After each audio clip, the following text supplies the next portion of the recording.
Heard how valuable archive material belonging to the SABC was allegedly sold to the now defunct Gupta channel ANN7 for what was called peanuts. The channel's former editor Rajesh Sundaram has testified how the channel used its influence with former President Jacob Zuma to secure a deal with the public broadcaster at a fraction of the price. The former editor wrapped up his testimony today. Sundaram said the deal occurred ahead of the channel's launch in 2013. He says the station was offered a blanket payment for archive material that was meant to cost significantly more. He says the channel was meant to receive 2,000 minutes, but instead copied 6,000 minutes worth of footage. And believes this was due to the Gupta brothers' relationship with former President Zuma. He says the public broadcaster also failed to monitor the use of material. But a former SABC archive sales executive is disputing Sundaram's claims. Former SABC employee C.S. Scott has outlined the archive sale process for commission.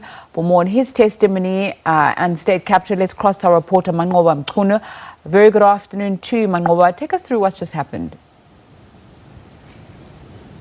Well, Nzinga, certainly, as you have alluded to in the intro that you have read in the previous story, of course, we've heard testimony of how the SABC and the Gupta channel ANN7 had a dodgy deal with regards to the sale of archive material.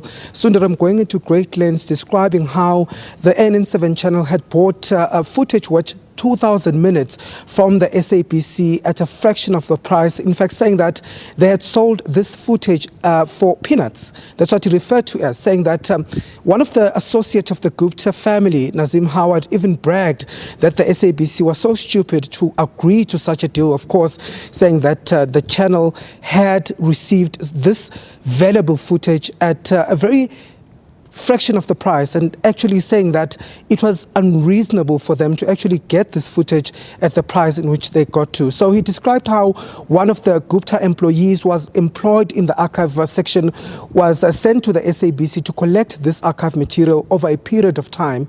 And of course he says that when the channel launched, they then acquired some of this footage from the SABC at a fraction of the price.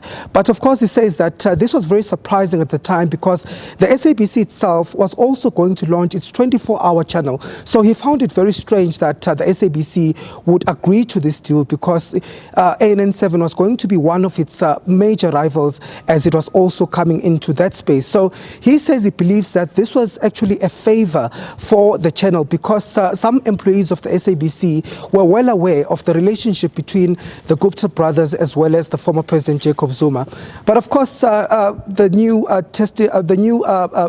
witness that has come in onto the stand, former SABC employee, a former sales rep from the archives department, is disputing what he has testified about, saying that first of all, the SABC would never allow a client to go into its edit suite and to copy its own material. He says that there are people that are deployed from within the SABC who then are used to transfer this material. He also disputed the fact that some of this archive material, or all of this archive material, was sold at a fraction of the time, saying that, or a fraction of the money, saying that, in fact, there's only a certain, that all archive material is treated in the same way, and that it is paid per minute, and that money doesn't change according to what visuals you want. He says that the offer that they'd made to the Guptas was above board and there was nothing sinister about it.